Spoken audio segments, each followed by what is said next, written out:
The Great Hall of the Galactic Council was the most beautiful place in the known universe. Crystal spires rose toward a ceiling that showed the stars themselves. Light bent and danced through structures that were older than human civilization. 12 races had built this place over thousands of years. Each one had added something to its glory. Ambassador Elena Vasquez stood at the center of this beauty and felt nothing but cold fear. She was 53 years old. She had served humanity for 30 of those years.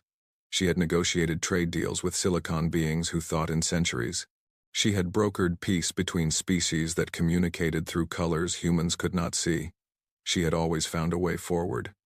She had always found words that could bridge any gap. Today, she had no words. The council members surrounded her in a circle.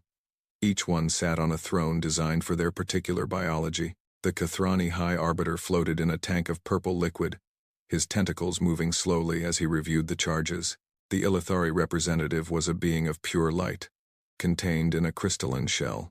The Tau Collective spoke through a single body, but Elena knew that millions of minds were watching through its eyes. These were the elder races. They had traveled between stars when humans still lived in caves. They had built empires and watched them fall. They had seen species rise and disappear like sparks from a fire. To them, humanity was a child, a loud, messy, dangerous child that had somehow found its way to the adults' table. The charges are as follows, the Kathrani Arbiter announced. His voice was translated by machines so old that no one remembered who built them. Reckless expansion beyond designated boundaries, development of prohibited weapons technology, violation of the sacred stagnation protocols, and the most serious charge of all. He paused. Every eye in the chamber turned to Elena. Humanity has uplifted a primitive species without council approval. The beings, called the Valari, have been given technology they did not earn. They have been raised from their natural state. This is forbidden. This has always been forbidden. Elena stepped forward. The floor was warm beneath her feet. Honored Council, the Valari were dying. Their sun was poisoning their world. We had the technology to save them. How could we not? That is not your decision to make. The Ilithari replied. Its light flickered with what might have been anger. The Valari were meant to die. Natural selection is the law of the universe. You have interfered with forces you do not understand. We understand that they were people. They had families. They had hopes. They had children. Many species have children, the Tau Collective said. Many species die. This is the way of things. Humanity is too young to understand. You have not watched enough species fade into nothing. You have not learned the peace of acceptance. Elena felt her hands shaking. She pressed them against her sides. And if we had let them die, would that have made us worthy of your respect? The council did not answer. The vote had already been decided. She had known this before she even entered the chamber. The trial was a formality. The elder races had made their choice long ago. The Kathrani Arbiter raised one massive tentacle. The vote will now be taken. All those in favor of exile. 12 lights appeared around the chamber. Each one was a different color, representing a different species. One by one, they turned red. Every single one. The decision is unanimous, the Arbiter declared. Humanity is hereby banished from Council space. All human colonies will be evacuated. All human territories will be surrendered. The species known as humanity will be expelled beyond the shroud, to the darkness at the edge of existence. There they will remain for all time. Elena's legs felt weak. The shroud. Everyone knew about the shroud. It was a wall of dark matter storms at the edge of the galaxy. No ship had ever crossed it and returned. The Council was not just exiling humanity. They were sentencing them to death. You cannot do this, she said. Her voice cracked. 40 billion people. 17 worlds. You are condemning them all. We are giving you a chance, the Ilithari replied. A chance you do not deserve. Take your ships. Take your people. Cross the shroud. Perhaps you will find something beyond. Perhaps you will not. Either way, you will no longer be our concern. Elena looked around the chamber. She searched for any sign of sympathy, any sign that these ancient beings understood what they were doing. She found nothing. To them, humanity was simply a problem to be solved, a mistake to be corrected. How long do we have? She asked. 1 year. After that time, any human found in Council space will be destroyed. Elena straightened her back. She would not cry in front of them. She would not beg. She was the ambassador of the human race, and she would show them what that meant. "My people will remember this," she said. "We will remember every word spoken in this chamber, every vote cast against us, every face that watched us burn. And one day, when you have forgotten us, we will return. I promise you that." The Ilithari laughed. It was a sound like breaking glass. "Humans. So dramatic. So full of empty threats. Go to your darkness, little ones. And be grateful we allowed you to go at all." Elena turned and walked out of the chamber. She did not look back. 300 light-years away, Admiral Marcus Chen stood on the observation deck of the UES Defiance and watched the stars. He was 61 years old. He had served in the fleet for 40 years. He had fought in 3 wars and won them all, but he had never faced an enemy like this. The message from Ambassador Vasquez had arrived an hour ago. He had read it 7 times. Each time, he hoped the words would change. They never did. "Admiral." His aide approached carefully. "The Council's enforcer fleet has been detected. They are surrounding human space." "How many ships?" "Over 5,000, sir. They are taking position around every colony, every station, every outpost. They mean to watch us leave." Marcus nodded slowly. 5,000 ships. Humanity had perhaps 200 that could be called warships. The rest were merchant vessels, transport ships, mining craft. They had never needed a large military. The Council had always protected them. The Council had been lying. "What about the evacuation plans?" he asked. "Already in progress, sir. Every government on every world has been notified. The Exodus Protocol has been activated." The Exodus Protocol. Marcus had helped write it 20 years ago. It was supposed to be a worst-case scenario. A plan for complete disaster. A way to save as many people as possible when everything else had failed. He never thought he would actually use it. "Good," he said. "Begin construction of the Ark ships. Strip the colonies of everything useful. If we have to leave, we take everything with us. They will not get a single piece of human technology. Sir, some people are refusing to go. They say they would rather die fighting." Marcus turned to face his aide. The young man was barely 20. He had probably never seen real combat. He had probably never lost anyone close to him. That would change soon. "Tell them this," Marcus said. "We will not fight. Not here. Not now. Fighting would be suicide. The Council wants us to resist. They want an excuse to destroy us completely. We will not give them that satisfaction. We will leave. We will survive. And one day, we will return. That is the only victory that matters." The aide saluted and left. Marcus turned back to the window. The stars looked the same as always. Cold and distant and beautiful. Humanity had reached for those stars with such hope. They had dreamed of finding friends among them. They had dreamed of joining a great family of intelligent beings. Instead, they had found the Council. And the Council had found them wanting. His communicator buzzed. It was a message from Earth. From the President himself. "Admiral Chen, the evacuation has begun. We have 1 year to move 40 billion people. I need your fleet to protect the transport ships. I need you to hold the line while we prepare." "Yes, sir." "What about the Volari?" There was a pause. "They are choosing to come with us. All of them. They say they will not abandon the people who saved them." Marcus felt something twist in his chest. The Volari. The species humanity had rescued from extinction. The reason they were being punished. They could have stayed behind. The Council might have taken them back. But they were choosing exile instead.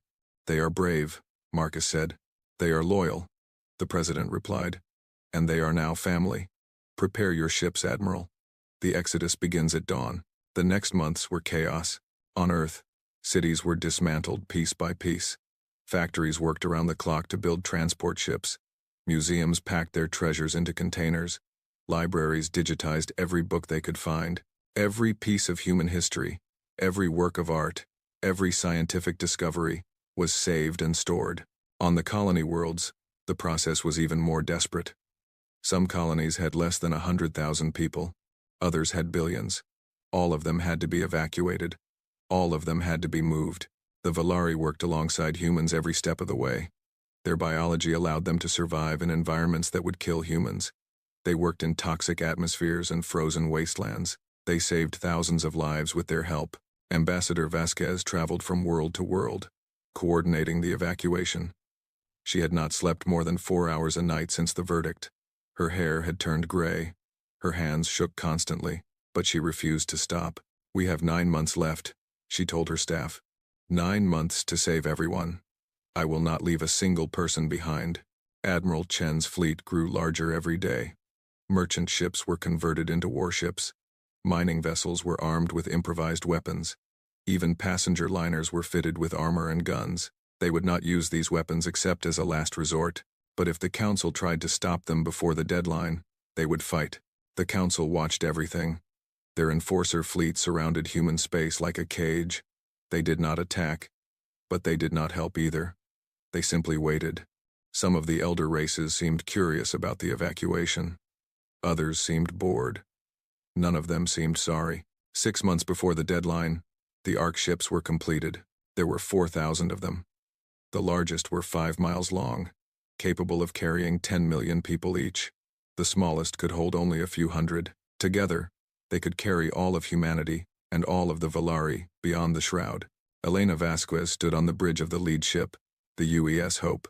She looked out at the fleet assembled before her. 4,000 ships, 40 billion souls, everything humanity had ever been or hoped to be. Ambassador, Captain Yuki Tanaka approached her. The young officer had been assigned to the Hope as its commander. She was brilliant and brave, but she was also terrified. Everyone was terrified. The Council has sent a final message. What does it say? They wish us good luck. They say they hope we find peace in our exile. Elena laughed. It was not a happy sound. Good luck.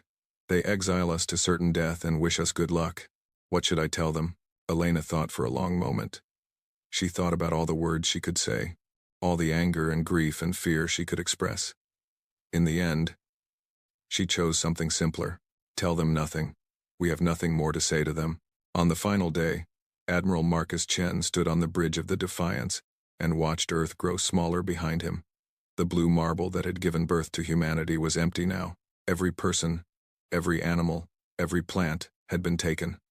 The cities stood silent. The oceans were still. The world that had been home to humanity for 200,000 years was a ghost. Admiral, his communications officer, looked up with tears in her eyes. All ships report ready. The fleet is prepared to cross the Shroud. Marcus nodded. He had spent 61 years of his life serving humanity. He had always believed that service would end with him dying peacefully on Earth. Instead, he would die in the darkness between galaxies. But he would not die today. He had too much work to do. Send the signal, he said. Begin the exodus. 4,000 ships moved as one. They formed a line stretching across thousands of miles. Engines that burned with the light of small suns pushed them forward. Behind them, the Council's enforcer fleet watched in silence. The Shroud appeared on sensors as a wall of darkness. It was a storm of dark matter and twisted space. Nothing should be able to survive inside it. Nothing should be able to cross it. The elder races had never tried. They had always been too afraid. Humanity had no choice. The first ships entered the Shroud and vanished from sensors. One by one, the rest followed. The enforcer fleet recorded everything. They would report back to the Council that the humans had done as ordered. The human problem was solved. Admiral Chen's ship was the last to cross. He stood on the bridge and watched the stars of Council space disappear behind him. He watched everything he had ever known fade into darkness. Admiral, Captain Tanaka's voice came over the radio. She was somewhere ahead in the storm. We are through. We have crossed the Shroud. There are stars on the other side. Marcus allowed himself to smile. Stars on the other side. Room to grow. Room to survive. Send a message to all ships, he said. Tell them we have arrived. Tell them the exodus is complete. Tell them. He paused, searching for the right words. Tell them the human empire begins today. The message spread through the fleet. On 4,000 ships, 40 billion people heard the news. Many of them cried. Some cheered. Others simply held their loved ones close and prayed. They were alone now. Cast out from the only civilization they had ever known. Thrown into darkness by beings who saw them as nothing more than a nuisance. But they were alive. They were together, and they would never forget what had been done to them. In the great hall of the Galactic Council, the elder races celebrated. The human problem had been solved. The annoying young species had been removed. The galaxy could return to its peaceful stagnation. They raised toasts to their wisdom. They congratulated each other on their mercy. They had not destroyed humanity. They had simply removed them. Surely that was kind. None of them noticed the small recording device hidden in the council chamber. Ambassador Vasquez had left it there on her final visit. It captured every word of their celebration, every laugh, every self-satisfied comment. One day, humanity would play that recording back. One day, the elder races would hear their own words echoed in the darkness before the end. But that day was still far away. For now, there was only the darkness, only the unknown, only the desperate hope that somewhere in the void, humanity would find a way to survive, and they would survive. They had no other choice. The exodus had ended. The exile had begun. But deep in the hearts of 40 billion people, a fire was burning. A fire that would not be extinguished. A fire that would one day light up the entire galaxy. The council thought they had seen the last of humanity. They thought they had won. They had never been more wrong. The first year beyond the shroud killed millions. Captain Yuki Tanaka stood on the bridge of the colony ship New Hokkaido and watched 3 sister vessels torn apart by gravitational anomalies. One moment they were there, flying in formation beside her. The next moment, invisible forces grabbed them and twisted them like paper. The screams came through the radio for only a few seconds before the signals died. 30,000 people. Gone in an instant. Yuki was 32 years old. She had been a promising young officer when the exodus began. Now she commanded a vessel carrying 8 million souls through a region of space that seemed designed to kill them. Every day brought new horrors. Radiation storms that fried electronics, rogue planets that appeared from nowhere, gravity wells that pulled ships off course and smashed them against invisible walls. Captain, her first officer approached with a datapad. His face was pale, his hands trembled. We have lost contact with the medical fleet. The last transmission said something was pulling them toward a black hole. Yuki closed her eyes. The medical fleet. All of humanity's hospitals. All of their doctors and nurses and medicine. Gone. How many? She asked. 500,000, Captain. Including Dr. Okonkwo, Samuel Okonkwo, the greatest scientist humanity had ever produced. He had promised to find a way through this nightmare. He had promised to save them all. Now he was dead, and his promises had died with him. What do we do, Captain? Her officer asked. We cannot keep going like this. We are losing ships every day. At this rate, there will be no one left within a year. Yuki looked out at the darkness beyond her window. The stars here were strange. They burned with colors she had never seen before. Some of them moved in ways that should have been impossible. This was not normal space. This was something else, something older, something dangerous. We adapt, she said finally. We learn the rules of this place, and we survive. That is all we can do. Supreme Commander Marcus Chen received the casualty reports every morning. Each day, the numbers grew larger. Ships lost to anomalies. Ships lost to accidents. Ships lost to diseases they had never seen before. Suicide rates were climbing. Fights were breaking out on overcrowded vessels. Some ships had run out of food. Others had run out of hope. He was 71 now. 10 years had passed since the exodus. 10 years of darkness and death. Half of his hair had fallen out. His bones ached constantly. He had not slept a full night since they crossed the shroud. But he could not stop. He could not give up. If he fell, the fleet would fall with him. Commander. Ambassador Vasquez entered his quarters. She looked even worse than he did. Her face was lined with wrinkles. Her eyes were red from crying. But her voice was steady. It was always steady. I have news from the science division. Good news or bad news? I do not know yet. They have made a discovery. They want you to see it. Marcus followed her through the corridors of the Defiance. The ship was crowded now. Every inch of space was used for housing refugees from destroyed vessels. Children played in hallways. Families slept in shifts. The air smelled like too many people living too close together for too long. They reached the science lab. A young woman was waiting for them. She was perhaps 25, with dark skin and bright eyes. She looked familiar somehow. Commander Chen. She saluted quickly. I am Dr. Amara Okonkwo. My father was Samuel Okonkwo. Marcus felt his heart twist. Your father was a great man. I am sorry for your loss. Thank you, sir. But I did not bring you here to mourn. I brought you here because I have finished my father's work. She turned to a screen behind her. Look at this. The screen showed a swirling mass of darkness. It looked like the shroud, but smaller, more contained. This is dark matter, Amara explained. The same substance that makes up the shroud. The same substance that has been killing our ships. My father believed it could be harvested. He believed we could use it as fuel. That is impossible, Marcus said. Dark matter cannot be contained. It cannot be controlled. That is what the council believed. That is why they never tried. Amara smiled. It was the first real smile Marcus had seen in months. They were wrong.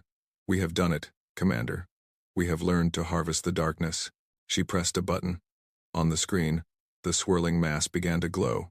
Energy readings spiked. Power levels climbed higher than anything Marcus had ever seen. 1 gram of harvested dark matter produces more energy than 10 tons of nuclear fuel, Amara said. With this technology we can power our ships forever. We can travel faster than anything the Council has ever built. We can see through the storms that have been destroying us. The darkness is not our enemy anymore, Commander. It is our greatest weapon. Marcus stared at the screen.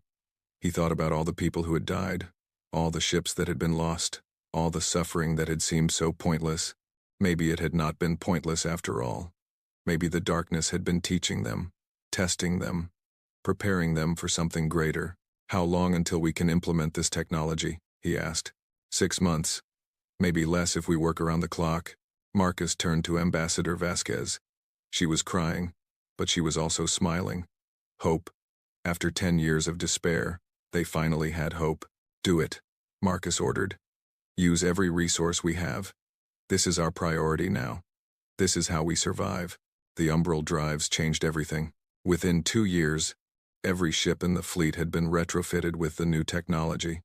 They could travel 10 times faster than before.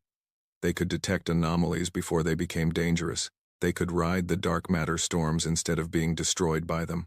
The deaths stopped. The fleet stabilized. For the first time since the Exodus, humanity had room to breathe. They found worlds the Council had never known existed. Resource-rich planets hiding in the spaces between star systems. Moons made of pure metal. Asteroid fields filled with rare elements. The darkness that had nearly killed them was now showing them its treasures.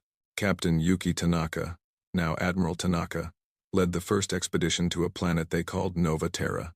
It was the size of Earth, with breathable air and clean water. It was not perfect. The sun was too red. The seasons were too long. But it was home.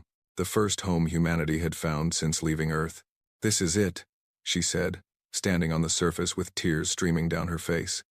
This is where we build our future. Nova Terra became the capital of the human empire.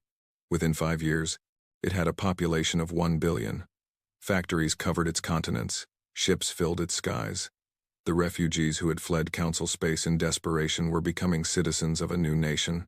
General Alexander Volkov established the first military academy on Nova Terra. He was 80 years old, a veteran of wars fought before the Exodus. He should have been retired. Instead, he was training a new generation of soldiers. You are the Banished, he told his students. You were born in exile. You have never known Earth. You have never seen the stars of Council space. But you carry the memory of what was done to us. You carry the fire of our people. His students were young. Some of them were barely teenagers. They had grown up on overcrowded ships, watching their parents struggle to survive. They had seen friends die from disease and accidents. They had known nothing but hardship their entire lives. And they were angry, so very angry. The Council thinks we are dead, Volkov continued. They think they have won. They are wrong. One day, we will return. One day, we will show them what the Banished can do. Until that day comes, we train, we prepare. We become the greatest military force this galaxy has ever seen. The young soldiers cheered. In their eyes, Volkov saw something that gave him hope. Not just anger, but purpose. Not just hatred, but determination. These children of exile would be the sword that cut through the galaxy. These children would bring humanity home. The Valari were changing too. On a world they called Sanctuary, the species humanity had saved was thriving. Their population had grown from 2 million survivors to over 50 million. Their technology had advanced far beyond anything they had possessed before the Exodus. But the greatest change was in their biology. The unique structure of their minds allowed them to interface directly with technology in ways humans could not. When humanity found the first ancient ruins, It was the Valari who unlocked their secrets. Dr. Amara Okonkwo led the expedition to the structure they called the Vault. It was a megastructure buried inside a dead star, protected by shields that had survived for millions of years. No human technology could crack those shields. But when a Valari scientist touched them, they opened. Inside, they found wonders. Ships designed by beings who had mastered the universe long before the Council existed. Weapons that bent light and gravity like toys. Medical technology that could cure any disease. Computers that contained the knowledge of 1,000 dead civilizations. The civilization that built the Vault had no name. They had died so long ago that even their memory had been forgotten. But they had left their legacy behind, waiting for someone to find it, waiting for someone worthy. Why did the Council never find this? Amara asked. She was 50 now, the head of all scientific research in the human empire. Her father's dream had become her life's work. The Valari scientist beside her tilted his head. His name was Kareth, and his people had come to call humanity their elder siblings. The Council fears the darkness, he said. They have always feared it. They built their civilization in the safe places, the easy places. They never ventured here because they were too afraid of what they might find. And what have we found? Kareth smiled. It was a strange expression on his alien face, but it was warm. Power, knowledge, the tools to change the galaxy. The question is, what will you do with them? Amara thought about the question for a long time. She thought about her father, who had died trying to save his people. She thought about Admiral Chen, who had led them through the impossible.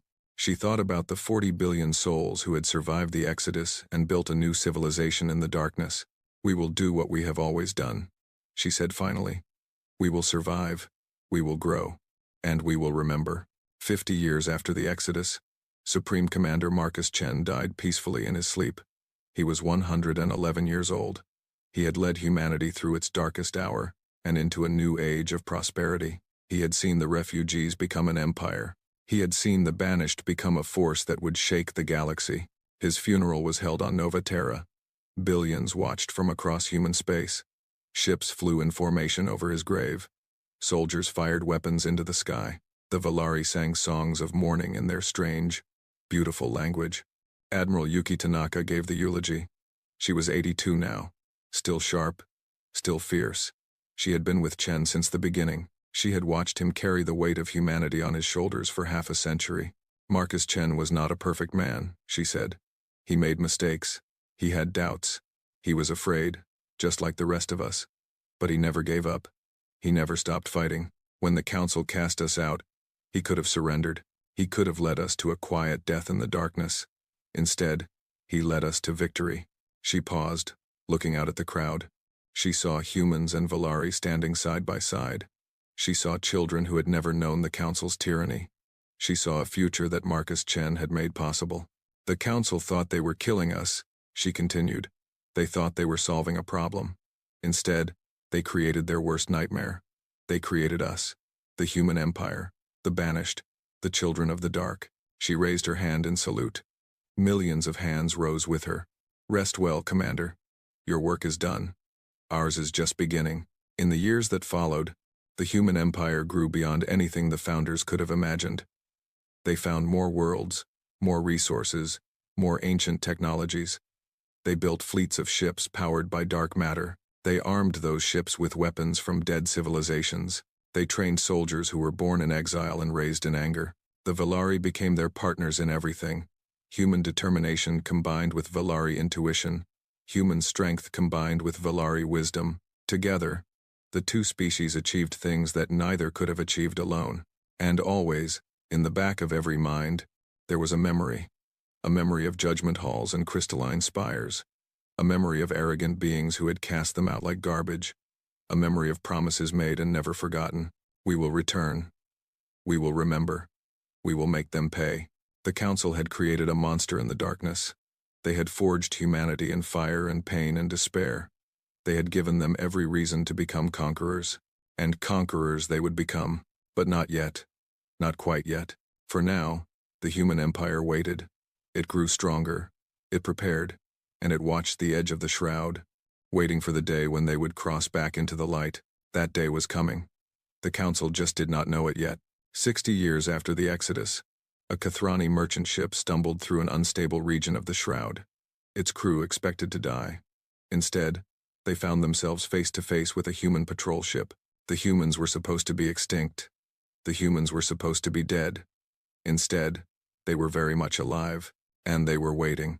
The dark years were over. The reckoning was about to begin. The Kathrani merchant captain had lived for 300 years. He had seen empires rise and fall. He had traveled to 1,000 worlds. He had survived wars and plagues and disasters of every kind. In all that time, he had never felt true fear, until now. His ship, the Prosperity of Ages, had been caught in an unstable region of space near the Shroud.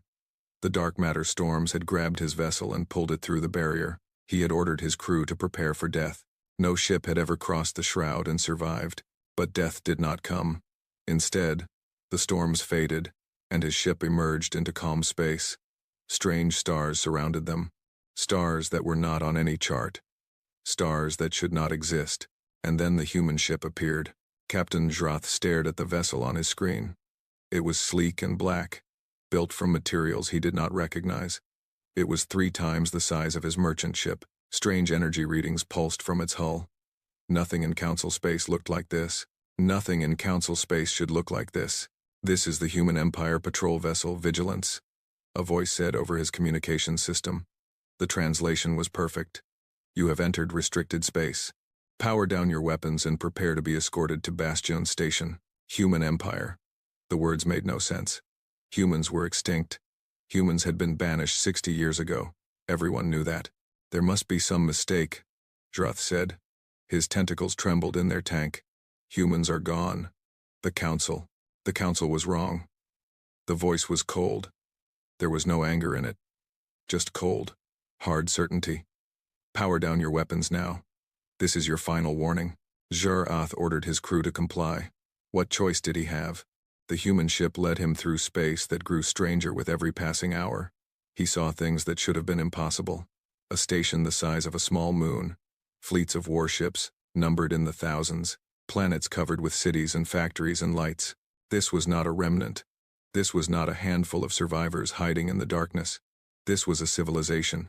A powerful, thriving civilization that had grown far beyond anything the Council had imagined. The Prosperity of Ages docked at Bastion Station. Armed soldiers were waiting. Some were human. Others were something else. Tall beings with silvery skin and large, dark eyes. The Velari. Jrath recognized them from old records. They were supposed to be dead too. A human officer stepped forward. He was young, perhaps 30 years old by human standards. His uniform was crisp and black. His eyes were hard. I am Lieutenant Commander David Okonkwo, he said. Welcome to the Human Empire, Captain. You are the first visitor from Council space in 60 years. I am sure you have many questions. So do we. Jrath was escorted through the station. He saw humans and Velari working together everywhere. He saw technology that defied explanation. He saw weapons that made Council warships look like toys. How is this possible? He asked. The Council said you would die beyond the Shroud. They said nothing could survive there. David Okonkwo smiled. It was not a friendly smile. The Council said many things. Most of them were lies. The rest were simply wrong. What will you do with me? That depends on what you tell us, and what you tell the Council when you return. Return. You will let me go? Eventually. First, we want you to see what we have built. We want you to understand exactly what the Council created when they cast us out. And then we want you to go home and tell them. David led the merchant captain to an observation deck. Through the massive window, Jrath could see the full extent of Bastion Station. Shipyards stretched for hundreds of miles. Warships hung in formation like waiting predators. The station itself bristled with weapons that bent light around them. 60 years ago, the Council threw 40 billion people into the darkness, David said. They expected us to die. Instead, we found power they could not imagine. Resources they never knew existed. Technology left behind by civilizations that were ancient when the elder races were still crawling in mud. He turned to face the Kathrani captain. His eyes burned with something old and cold. The Council fears the dark. They always have. That fear made them weak. We were forced into the dark. That darkness made us strong. Jarath spent 3 weeks on Bastion Station. He saw everything the humans wanted him to see. He met Admiral Yuki Tanaka, now 90 years old but still commanding the 1st Expeditionary Force. He met Dr. Amara Okonkwo, who showed him technologies that made Council science look primitive. He met Valari leaders who spoke of humans as their greatest friends, and everywhere he went, he saw soldiers, young men and women with hard eyes and steady hands. They called themselves the Banished. They wore it like a badge of honor. They had been born in exile, raised on stories of the Council's cruelty. They hated the elder races with a passion that burned like cold fire. When Jarath finally returned to Council space, he carried a message. A simple message that would change everything. The humans were alive. The humans were strong. And the humans remembered. The news reached the Galactic Council within days. Emergency sessions were called. The elder races gathered in the same chamber where they had condemned humanity 60 years ago. High Chancellor Vormesh of the Ilithari Dominion refused to believe the reports. Impossible, he declared. His crystalline shell flashed with angry light. The Kathrani captain is lying. Or mad. No species could survive beyond the shroud, let alone build an empire. The evidence is clear, said the Tau Collective representative. The captain's sensors recorded everything. The human civilization is real. It is large, and it is hostile. Then we destroy them, said the crystalline hegemony ambassador. We send the combined fleet and wipe them out before they become a true threat. The Kathrani High Arbiter raised a tentacle for silence. That may not be wise. The captain reported seeing weapons we do not understand. Ships powered by technologies we cannot explain. If we attack and fail, we will not fail. Vormesh interrupted. Humans are still humans. Young, impulsive, foolish. They may have survived, but they cannot have changed that much. We will send a diplomatic envoy. We will remind them of their place. And if they refuse to submit, we will crush them. The vote was taken. A diplomatic mission would be sent to the human territories.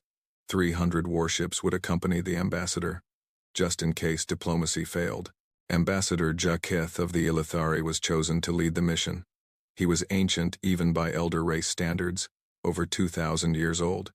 He had negotiated with hundreds of species. He had brought countless civilizations into the Council's fold. He was confident that humans would be no different. They are children, he told his staff as the fleet prepared to depart. Angry children throwing a tantrum. We will offer them terms, reasonable terms. They will accept, and this foolishness will end. The fleet crossed into the unstable region near the shroud. As expected, they were detected immediately. A human patrol ship approached and demanded identification. I am Ambassador Jaketh of the Galactic Council, the Ilithari announced. I carry a message of peace and reconciliation for your leaders. We wish to discuss humanity's return to Council space. There was a long pause.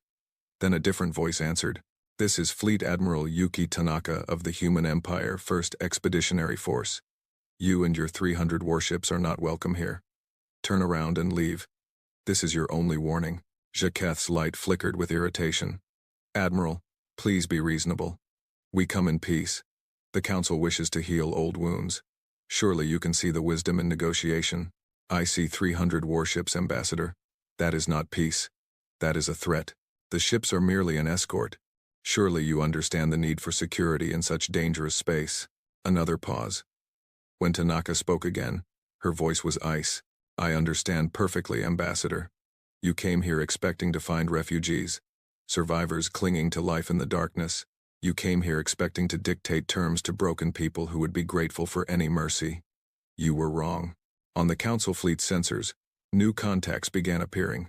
First dozens, then hundreds, then thousands. Human ships emerged from the darkness like ghosts, surrounding the Council vessels in a ring of black metal and strange energy. You cast us into the dark and expected us to die, Tanaka continued. Instead, we learned to see. You stripped us of everything and expected us to break. Instead, we forged ourselves anew. You are not here to welcome us back, Ambassador. You are here because you finally fear what we have become. Admiral, please.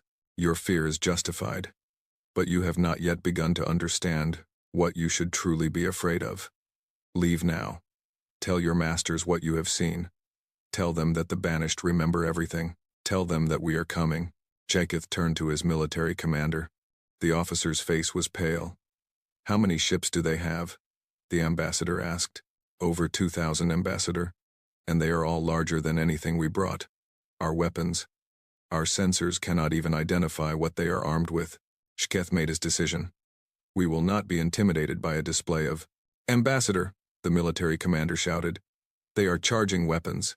The first shot came without warning. A beam of pure darkness lanced out from a human ship and struck a council cruiser. The cruiser simply disappeared. One moment it was there. The next moment, it was gone. No explosion. No debris. Just empty space where a ship had been. Then the rest of the human fleet opened fire. The battle of first contact lasted 11 minutes. In those 11 minutes, the council fleet was destroyed. 212 ships were wiped from existence. 90,000 crew members died. The weapons that killed them were things the council had never seen. Beams that tore holes in reality itself. Missiles that phased through shields like they were not there. Ships that moved faster than light without using jump drives.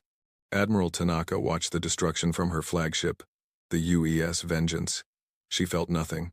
Not joy, not satisfaction, not even anger. These were not warriors she was fighting. They were messengers. She was sending a message. When it was over, 88 council ships remained. They were damaged, terrified, and completely surrounded. Tanaka opened a channel to the ambassador's vessel. Ambassador Jaqueth, you are still alive because I allowed you to live. Your fleet is still intact because I chose to spare you. Take your survivors and go home. Tell the council what happened here. Tell them that this was mercy. Tell them that mercy is a choice we can stop making at any time. Jaqueth's light was dim and flickering. He had never seen such destruction. He had never felt such fear. What? What do you want? We want you to understand. 60 years ago, you thought you were removing a problem. You thought you were pruning a weed. Instead, you planted a seed in the darkness. That seed has grown into something you cannot imagine. We are not the humans you remember, Ambassador. We are something new, something stronger, something that will never forget and never forgive. The Council will never accept this. They will send more ships, more weapons. They will. Let them try. Tanaka's voice was calm, almost gentle. Every ship they send will teach us more about their capabilities. Every weapon they use will give us more data. Every defeat will make us stronger. We have been preparing for 60 years, Ambassador. We can wait 60 more. The surviving Council ships limped away. They crossed back through the unstable region and emerged in Council space. Their sensors recorded everything. Their crews told stories that spread like wildfire through the elder races. The humans had not just survived. They had become monsters. Monsters with technology beyond understanding.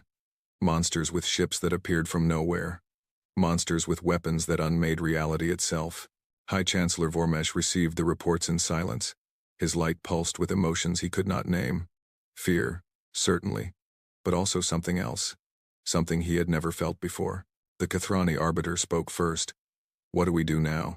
Vormesh did not answer immediately. He thought about the judgment they had passed 60 years ago. He thought about the celebration that had followed. He thought about all the times the Council had assured themselves that the human problem was solved. They had been so confident, so certain of their own superiority, so blind to what they had created. We prepare, he said finally. We build more ships. We develop new weapons. We unite the elder races as never before. And if that is not enough, the High Chancellor's light flickered. For the first time in 2,000 years, he had no answer. Far beyond the shroud, Admiral Yuki Tanaka stood on the bridge of her flagship and watched the stars. The Council knew the truth now. The pretense was over. The long game was beginning. She was 90 years old. She would not live to see the end of this conflict. But she had trained the next generation well. She had given them everything they needed to finish what she had started. Her communicator buzzed. It was Supreme Commander Elena Chen, the daughter of Marcus Chen and the current leader of the human empire. She was 40 years old, brilliant and ruthless. She had been preparing for this moment her entire life. Admiral, the Council survivors have crossed back into their space. What are your orders? Tanaka smiled. Begin Phase 2. Send our agents to the subjugated worlds. Make contact with the species the Council has oppressed. Tell them that help is coming. Tell them that the Banished remember what it feels like to be cast out. You want to start a revolution. I want to give them hope. The same hope we had when we crossed the shroud. The same hope that kept us alive in the darkness. There was a pause. And the council itself? Let them build their fleets. Let them prepare their defenses. Let them spend the next decade convincing themselves that they can still win. Tanaka turned away from the window. Her eyes were hard. Her voice was steel. When we finally come for them, I want them to know exactly how much they have lost. I want them to watch their empire crumble. I want them to feel what we felt when they cast us out. That sounds like revenge, Admiral. No. Revenge would be destruction. What I want is something more. I want them to understand. I want them to admit that they were wrong. I want them to know that everything they built was built on lies and cruelty and fear. And then, Tanaka was silent for a long moment. Then she laughed. It was a strange sound, halfway between joy and sorrow. And then we become better than they ever were. That is the only victory that matters. The stars burned cold and bright beyond the window. The human empire was rising. The council was falling. And the galaxy would never be the same again. The first contact was over. The war had begun. And humanity intended to win. The human empire did not invade. They did something far worse. Supreme Commander Elena Chen stood in the war room of the UES Judgment and watched 17 holographic displays at once. Each one showed a different world. Each one showed a different species. Each one showed a different act of liberation. She was 45 years old now. 5 years had passed since the Battle of First Contact. 5 years of preparation. 5 years of building alliances. 5 years of planting seeds that were finally ready to bloom. Operation Prometheus is go, she announced. Her voice was calm. Her hands were steady. She had been preparing for this moment her entire life. All commanders, begin your missions. Show them what the Banished can do. On Threshold 4, Commander Alexei Volkov led the 3rd Assault Division against the Council garrison. The planet was home to the chitin, an insectoid species that had been enslaved for 3,000 years. They worked in mines and factories, producing resources for the elder races. They lived in conditions that would have shocked the most hardened criminal. They had no rights, no freedom, no hope. Until today, Volkov's ships descended through the atmosphere like falling stars. The Council garrison scrambled to respond. They had not expected an attack here. They had not expected an attack anywhere.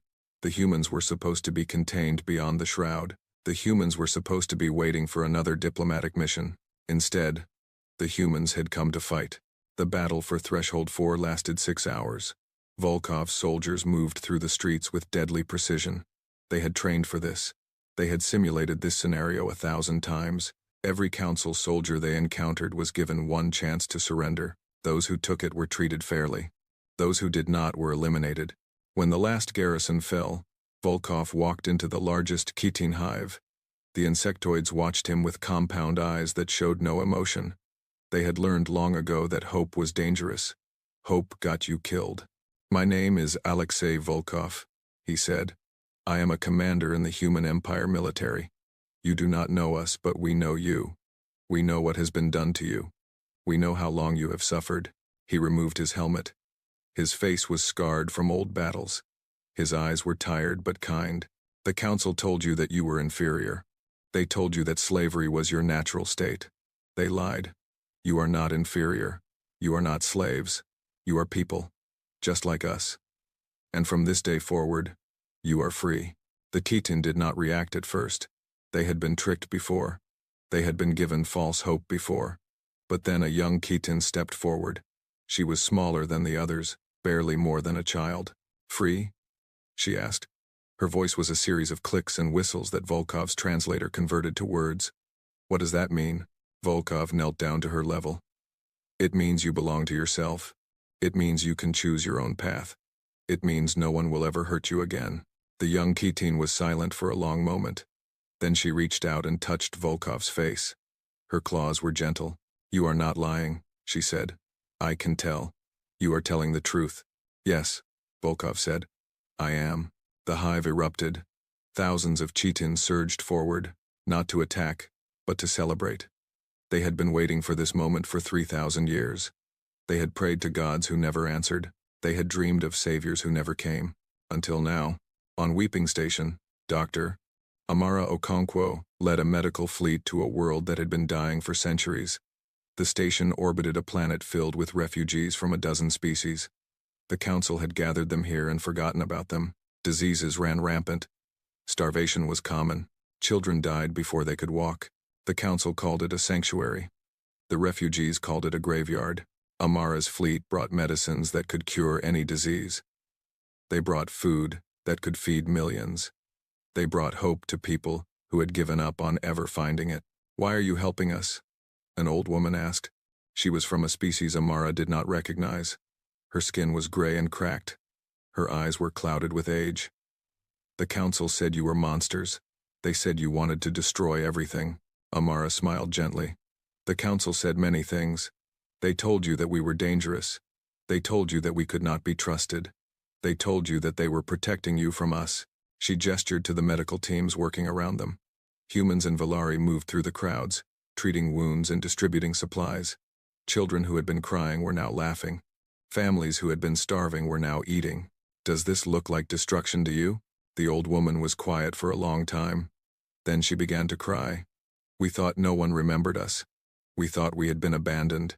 "You were never abandoned," Amara said. "You were just waiting for us to find you."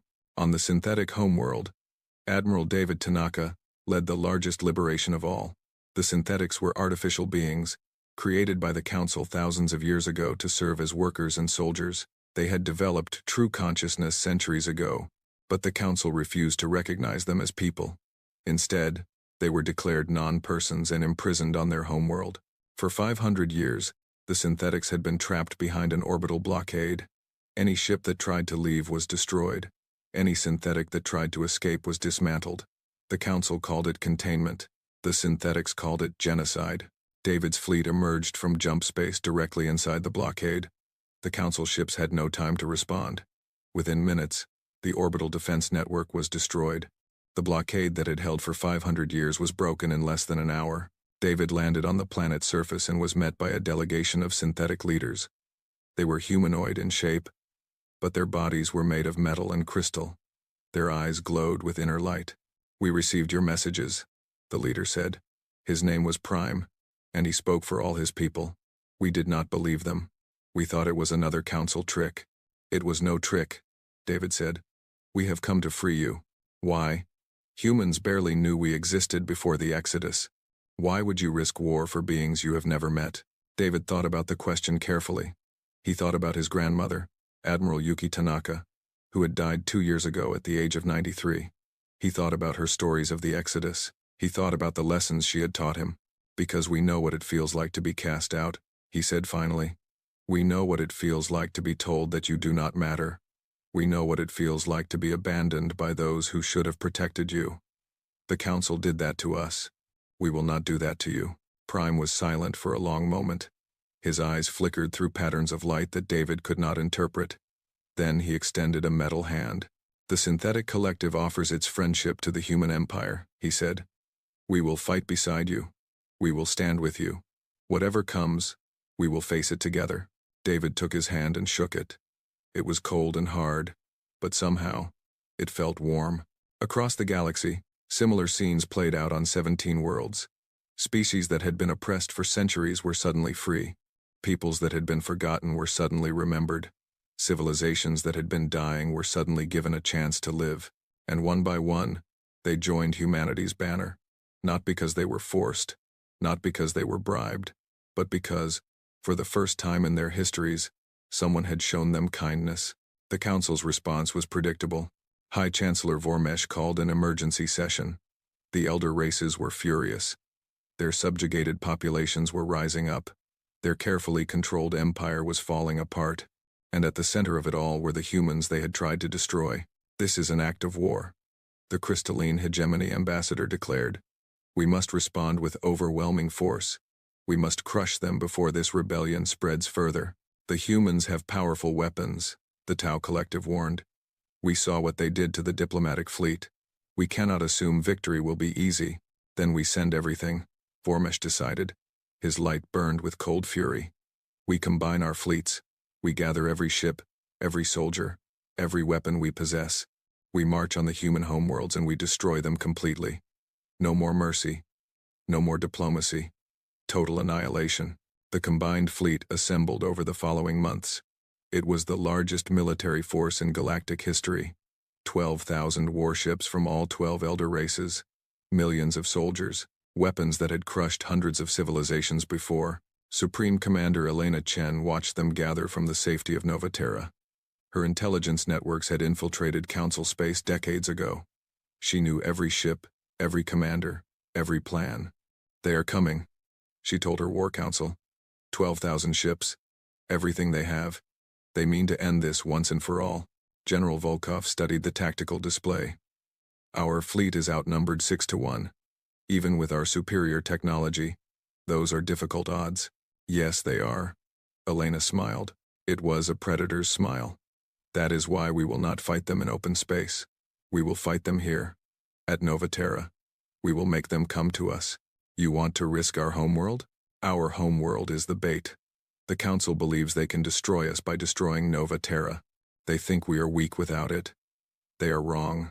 She pressed a button on her console. The tactical display changed, revealing hidden installations throughout the Novaterra system. Defense platforms, weapon satellites, automated battleships, traps that had been building for decades. Novaterra is not our home, Elena said.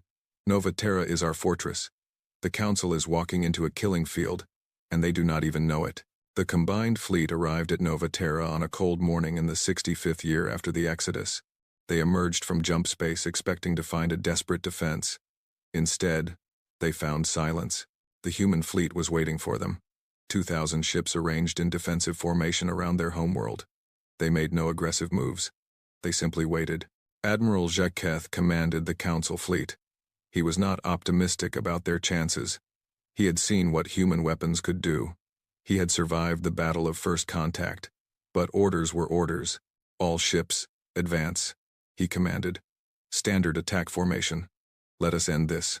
The combined fleet moved forward. Their weapons charged. Their shields activated. 12,000 ships against 2,000. The numbers should have guaranteed victory. They did not.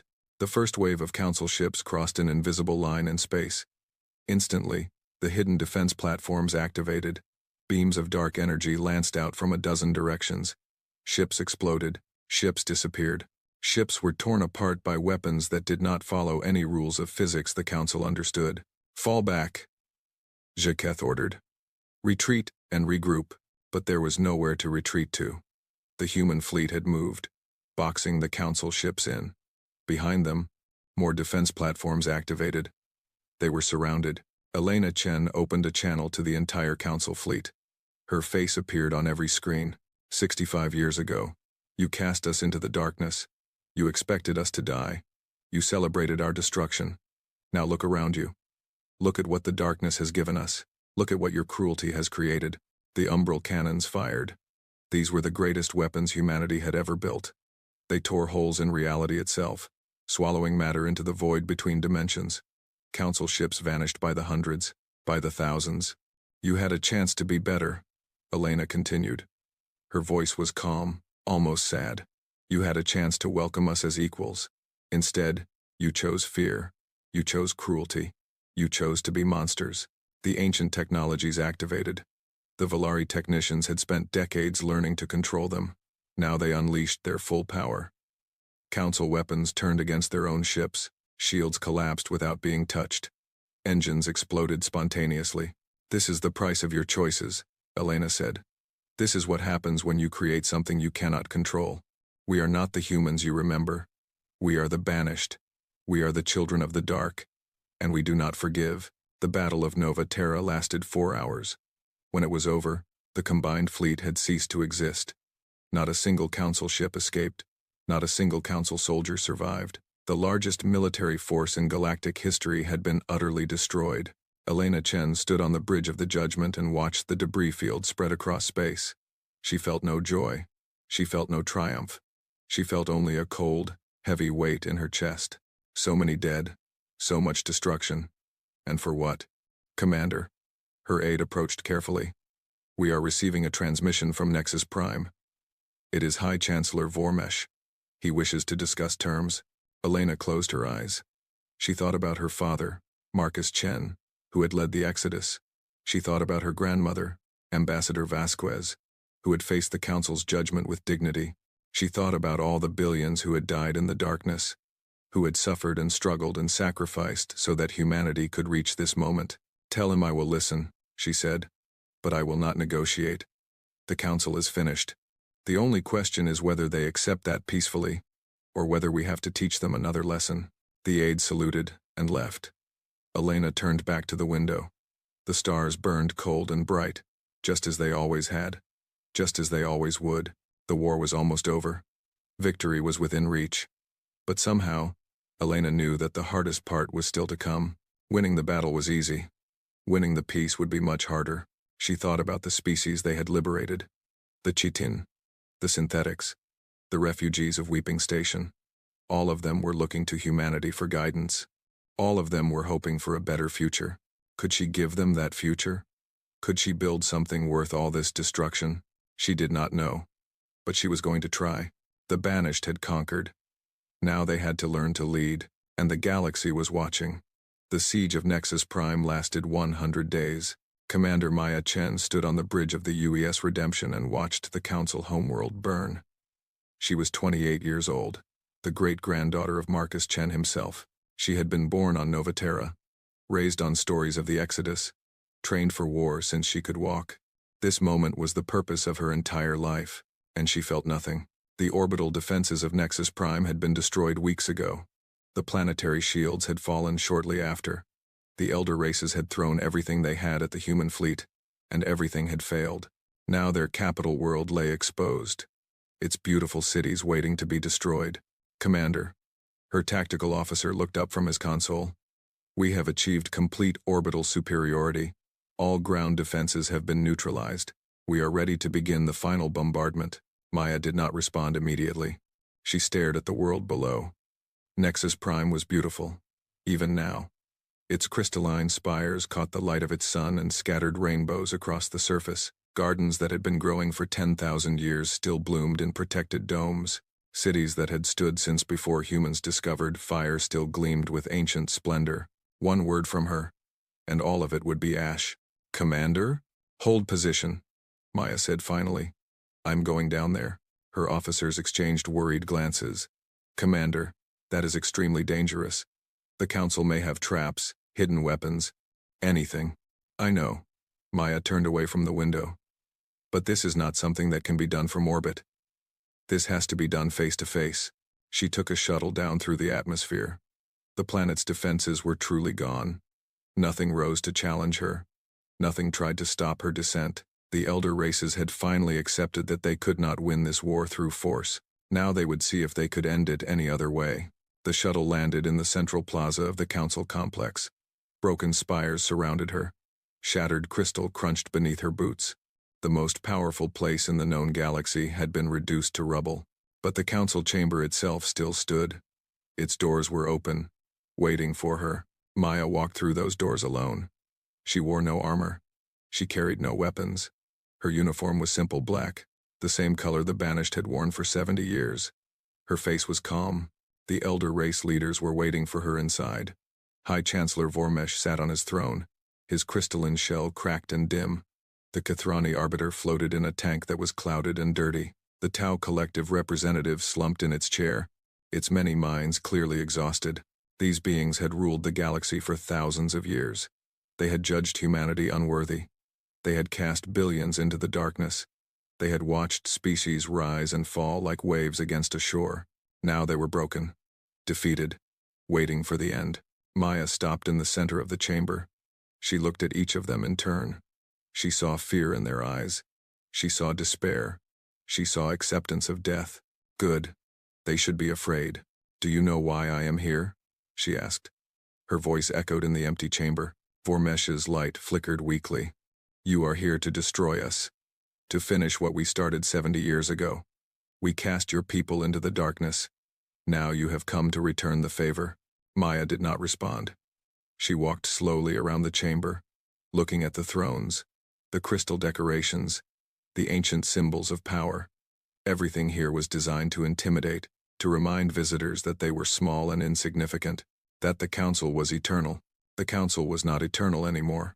My great-grandfather stood in this chamber, Maya said finally. He watched as you sentenced his people to death. He listened as you congratulated yourselves on your wisdom. He heard you laugh about our destruction. We were wrong, the Kathrani arbiter said. His voice was thin and weak. We know that now. We should never have exiled you. We should never have feared you. We were fools. Yes, you were. Maya stopped in front of Vormesh's throne. The High Chancellor had been the most vocal supporter of humanity's exile.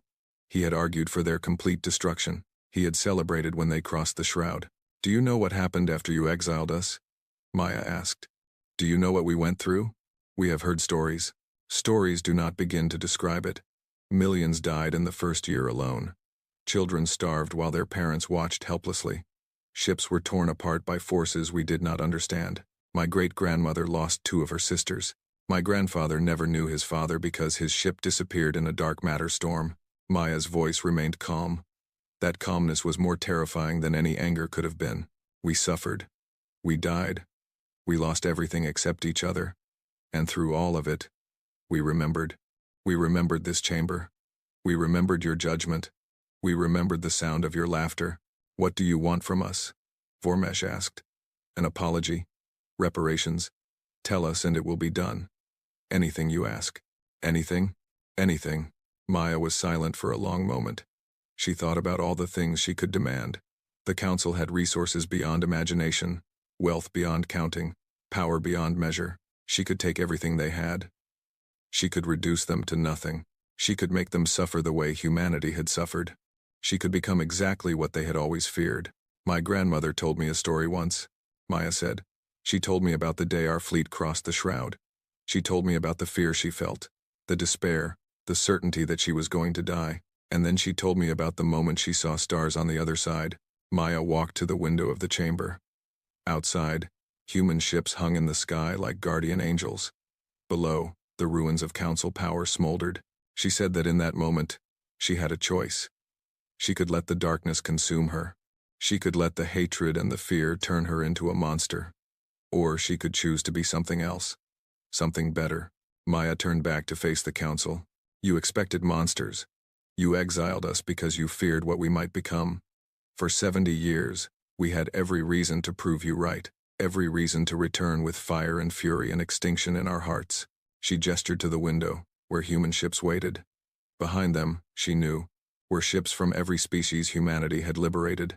The Titan, the Synthetics, the refugees of Weeping Station, the Valari, dozens of others. A fleet united not by conquest, but by choice. Instead, we return with something you never understood, something you tried to crush out of us and failed. We return with hope, with mercy, with the belief that even you can become something better. The council leaders stared at her in disbelief. They had been waiting for death. They had been expecting destruction. They had prepared themselves for the end of everything they had built. They had not prepared for forgiveness. I do not understand, Vormesh said. After everything we did to you, you would show us mercy? Why? Maya smiled. It was a gentle smile, full of sadness and wisdom beyond her years. Because destroying you would be easy. Hating you would be easy. Becoming the monsters you feared would be easy. But my grandmother did not cross the shroud for easy. My great-grandfather did not lead the Exodus for easy. The 40 billion people who survived the darkness did not suffer and die so that we could become conquerors. She approached Vormesh's throne and knelt before him. Not in submission, but in offering. We survived because we held on to our humanity, our compassion, our belief that every thinking being deserves a chance. If we lose those things now, after everything we have been through, then you really did destroy us. Just not in the way you intended. The chamber was silent. The elder race leaders looked at each other in confusion. This was not how wars ended. This was not how victors behaved. This was something new. Something they had never seen before. The Kathrani arbiter was the first to speak. What are your terms? Maya stood. Her voice was clear and strong. The Galactic Council is dissolved. The elder races will no longer rule over others. Every species will be free to choose its own path. Your crimes will be acknowledged. Your victims will be compensated. And you will help us build something new. A federation based on equality, growth, and compassion. A civilization where no one is cast out, where no one is forgotten, where no one is alone. And if we refuse, then we will leave you here in your ruins and build without you. The galaxy is changing whether you participate or not. The only question is whether you want to be part of that change. Vormesh was quiet for a long time. His light flickered through patterns that Maya could not interpret. Finally, he rose from his throne. He was tall and ancient and terrible, a being who had lived for 3,000 years and seen empires rise and fall, and he bowed. "We accept your terms," he said. "We will help you build your federation. We will acknowledge our crimes. We will try to become better than we were." One by one, the other council leaders rose and bowed as well. The Tau Collective, the Kathrani Arbiter, the Crystalline Hegemony, all of them, all of the beings who had once ruled the galaxy, now submitted to a 28-year-old human woman, not because she had defeated them, but because she had offered them something they had never received from anyone before, a chance to change. 20 years later, Ambassador Maya Chen stood in a rebuilt council chamber. It was no longer called the council chamber. It was called the Hall of Unity, and it belonged to everyone. The crystalline spires had been reconstructed, but now they displayed the colors of every species in the Federation. Humans, Valari, Khitan, synthetics, elder races, dozens of others, all of them represented, all of them equal. Today, a new species was joining the Federation. They were called the Harmony, and they had only achieved faster than light travel a few years ago. Their ambassador was young and nervous, overwhelmed by the grandeur surrounding her. Maya remembered feeling the same way, long ago. "Welcome," she said, taking the ambassador's hands in her own. "I know this must be overwhelming. I know you must have so many questions, but I want you to know that you are safe here. You are among friends." The Harmony ambassador looked around the chamber with wide eyes. "Is it true what they say about humans? That you were cast out by the old council? That you survived in the darkness and built an empire?" Maya smiled. "It is true. 70 years ago, we were exiled beyond the shroud. They expected us to die. Instead, we learned to live. We found allies. We found strength. And when we returned, we chose to build rather than destroy. But how? How could you forgive them after what they did?" Maya thought about the question. She thought about her grandmother, Supreme Commander Elena Chen, who had led humanity through the war and into peace.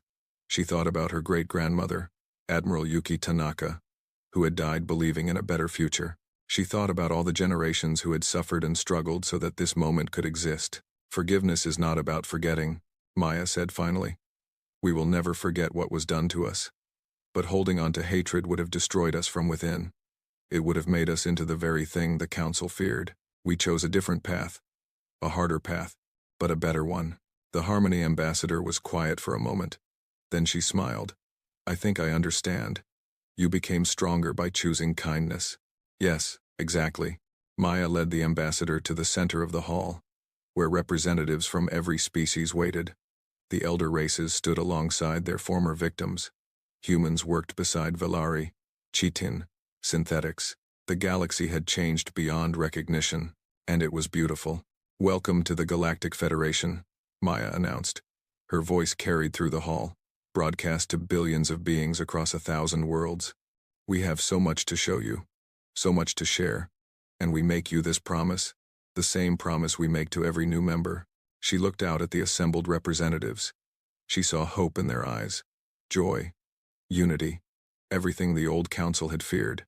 "We will never cast you out. We will never abandon you. We will never let you face the darkness alone. That is what the Federation means. That is what we have built. That is what we will protect. Together, for as long as the stars shine." The hall erupted in applause. The Harmony ambassador wept tears of joy.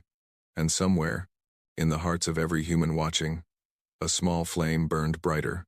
The flame that had been lit 70 years ago, when a desperate fleet crossed the shroud. The flame that had survived darkness and death and war. The flame of hope. Later that night, Maya stood alone on a balcony overlooking the rebuilt city of Nexus Prime. The lights of 1,000 species sparkled in the darkness. Ships from every world filled the sky. Music and laughter drifted up from the streets below. Her grandmother had died 5 years ago, peaceful and content. Her last words had been about this, about the future they were building, about the dream that had kept them alive through the darkest days. "You would be proud, grandmother," Maya whispered to the stars. "We did it. We became better than they ever were. We became what you always believed we could be." The wind carried her words away.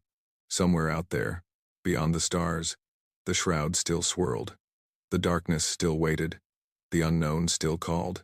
But humanity was no longer afraid of the dark. They had lived in it. They had conquered it. They had learned its secrets and made them their own. And now they were sharing those secrets with the galaxy, building a civilization that would last for 10,000 years, creating a future where every thinking being had a place. The Council had tried to destroy humanity. Instead, they had forged something stronger than they could have ever imagined.